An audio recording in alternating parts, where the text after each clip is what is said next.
If you've ever tried to change a habit and found yourself quitting halfway through, stick around. Because this Japanese discipline I'm about to share is so powerful that even the most undisciplined person can completely transform their life. Have you ever made that big promise to yourself? Starting Monday, I'm a new person.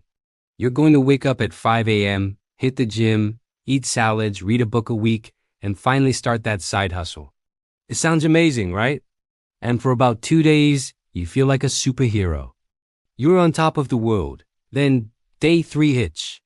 You wake up tired, the couch looks extra comfy, your phone is buzzing, and suddenly that little voice whispers, "I'll just start again tomorrow." And just like that, you're back to square one. Here's a hard truth.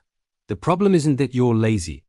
The problem is that you're trying to change using a method that is fundamentally broken. It's like trying to build a skyscraper with toy blocks. It's destined to collapse. Meanwhile, on the other side of the world, in Japan, you'll find people, even the most easily distracted students, maintaining incredible discipline for months, years, even decades. And no, it's not because they were born with some superhuman motivation gene. It's because they use simple, practical strategies that systematically crush every single excuse you can think of. These aren't just feel-good ideas. They are battle-tested tactics for building a life of purpose. So let's break down these 7 powerful strategies. Strategy number 1 is called the one strike. In Japan, they don't try to change 20 things at once. It's cultural wisdom. They pick one single habit, just one, and they train it relentlessly until it becomes as automatic as breathing. Think about what you do. You try to wake up early, start running, switch to a healthy diet, study a new language, and meditate. All at the same time. You're spreading your willpower so thin that you have no real strength to dedicate to anything. The inevitable result. You fail at everything and feel like a total loser, which just reinforces the idea that you can't change. So, the first step is to forget everything else. Pick one thing, just one. Is it waking up earlier? Is it reading for 10 minutes? Whatever it is, focus all your energy on that single target. This leads us directly to strategy number 2, the micro-commitment. True discipline doesn't start with you running a 10K on your first day. That's a recipe for burnout and injury. The Japanese approach is to start ridiculously small. So small, it feels almost laughable. You want to start working out? Don't even think about the gym. Just do 1 push-up a day. Want to read more? Read 1 single page. Want to meditate? Do it for 1 minute. Does it sound ridiculous? Yes, that's the entire point. It's so easy, so non-threatening, that your brain has zero reason to resist. You can't make an excuse for not doing 1 push-up. But here's the magic.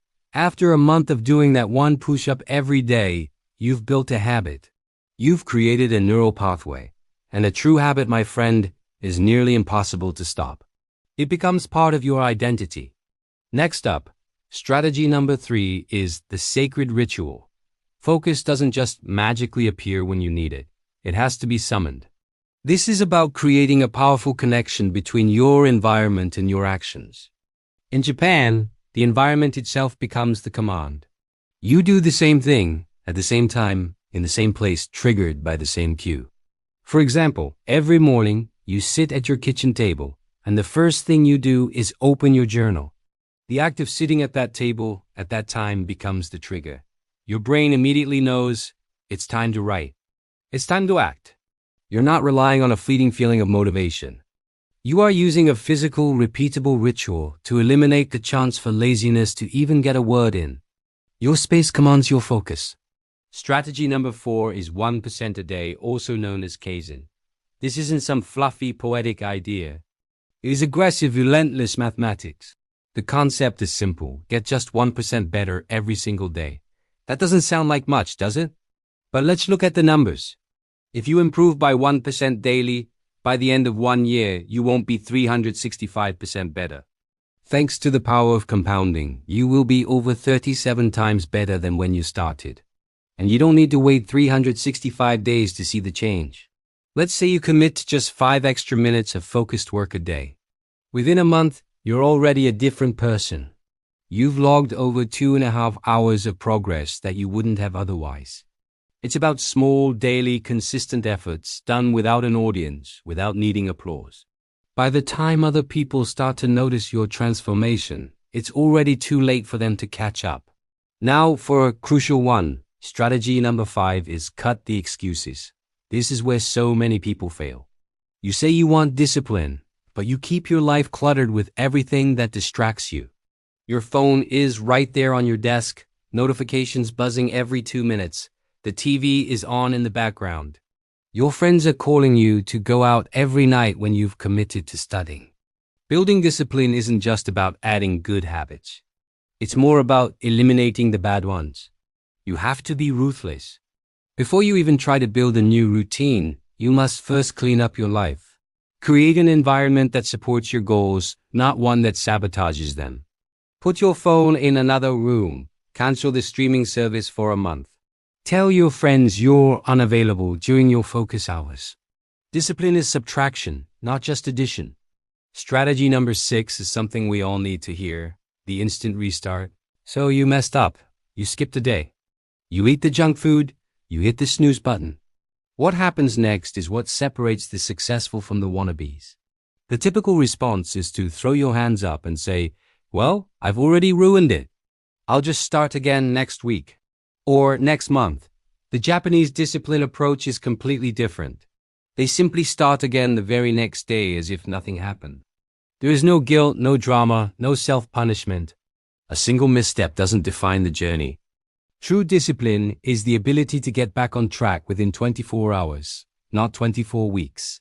It's about resilience, not perfection. You fell off the horse? Fine.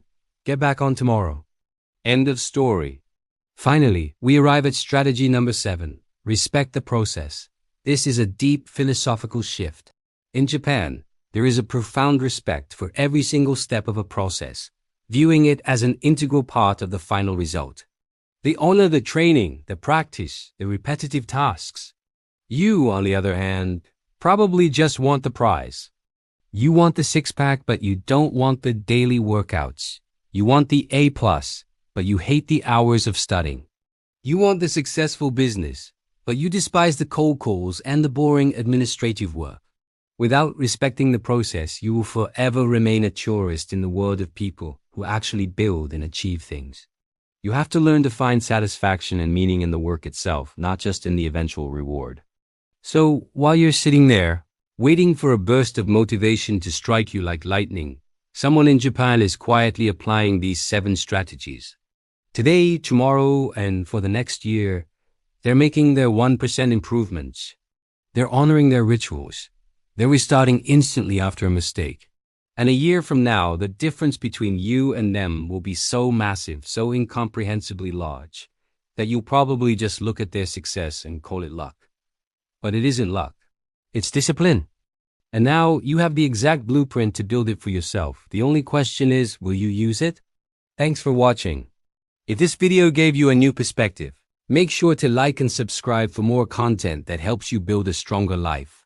See you in the next one.